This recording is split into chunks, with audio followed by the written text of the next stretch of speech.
Hello everyone, welcome to this channel, a channel for awesome facts and information. In today's video, we will be talking about what microinverter is and comparing DC optimizers versus microinverters. Watch this video till the end for a better understanding and be sure to like, comment, and subscribe. There are more options available to installers and homeowners when it comes to designing a PV system. One of the discussions is around microinverters versus DC optimizers. Microinverters are part of the module-level power electronics (MLPE) family. This technology is focused on maximizing the performance of the PV system by improving the maximum power point tracking in each module in an independent way. This is an advantage over the typical string or central inverter configuration in terms of power output, a fact that makes MLPE an important option to take into consideration in the design of PV systems. The first MLPE that came onto the market was the microinverter from Enphase. The product consists of a device that performs the same function as a string or central inverter, converting DC to AC. The only difference is that the device performs this function separately in every module. That way, the output power of each module is independent of the performance limitations of the others. The idea was revolutionary and soon many other brands began to produce their own microinverters, so the microinverter became an alternative option in the design of PV systems. The second MLPE product that came onto the market was the DC Power Optimizer.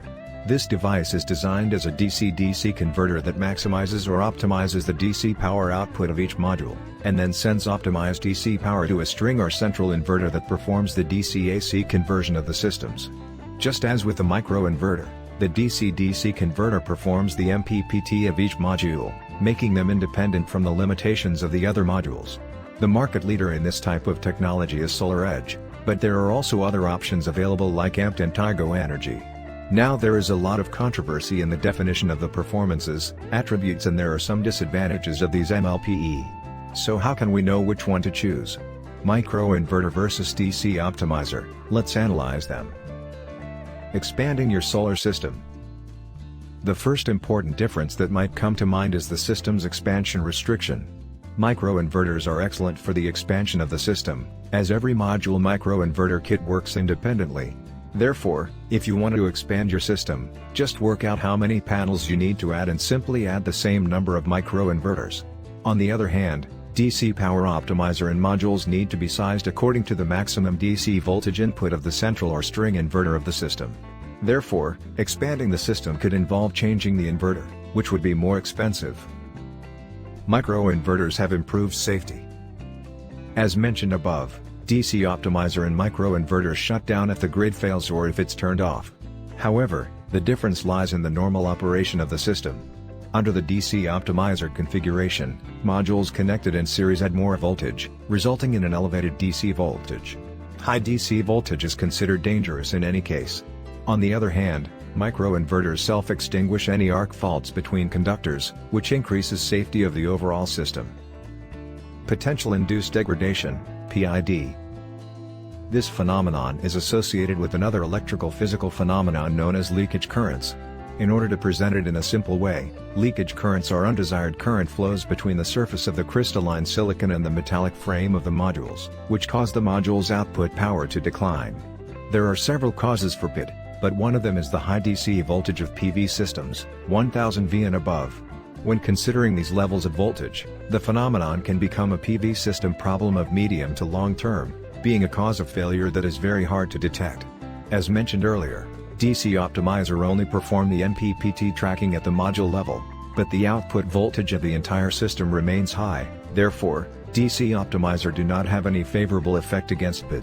On the other hand, microinverters maintain voltage and power conversion at the module level, therefore, they greatly reduce the chance of failure due to PID in a PV system. Microinverters are more reliable. One of the greatest disadvantages of DC optimizer not often mentioned is that if any individual optimizer, communication system, between optimizer and inverter, or the inverter fails, then the complete string and even the PV array, fails too. But microinverters have the highest reliability levels of all PV systems because the AC power output has multiple small sources of power, so is not concentrated on a single component. DC optimizer are cheaper. Cost is the main downside for microinverters as the system involves more electronic devices that need to be purchased for every module, so the overall cost tends to be higher than all the other configurations of PV systems. Just for a quick comparison, according to SolarEdge, the cost per watt of DC power optimizer is close to 0.455 US cents per watt, while for microinverters, the price tends to vary between 0.56 and 66 US cents per watt. Microinverter power clipping. Another great downside of microinverters not often mentioned is the power clipping.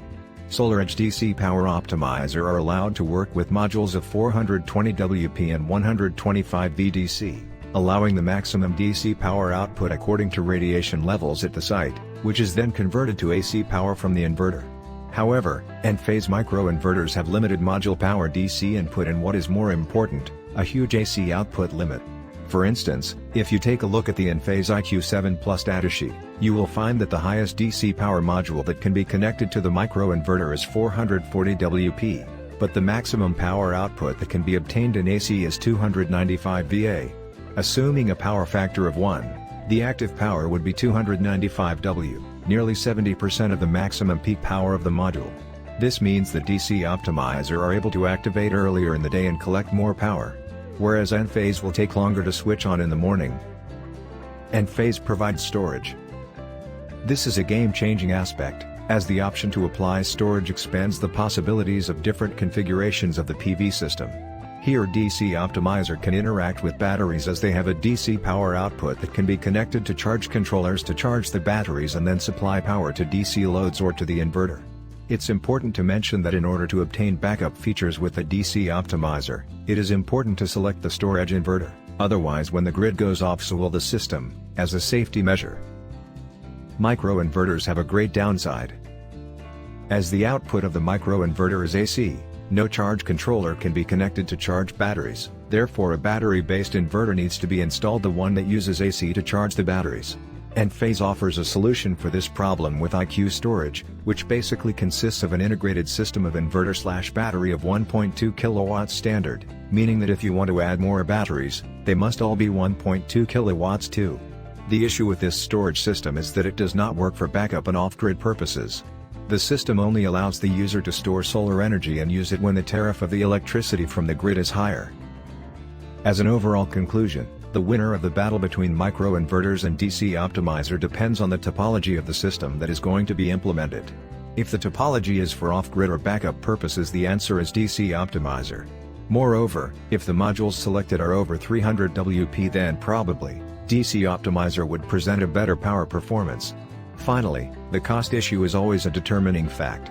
For grid-tied systems with modules below 300 WP and where expansion and reliability are important for the project, the winner could be microinverters. This is our video about microinverter and comparing DC optimizers versus microinverters. What do you think about our video?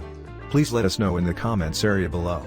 If you enjoyed this video and would want to hear from me again, please subscribe for more self-help videos and turn on the notification before leaving. Thank you for watching.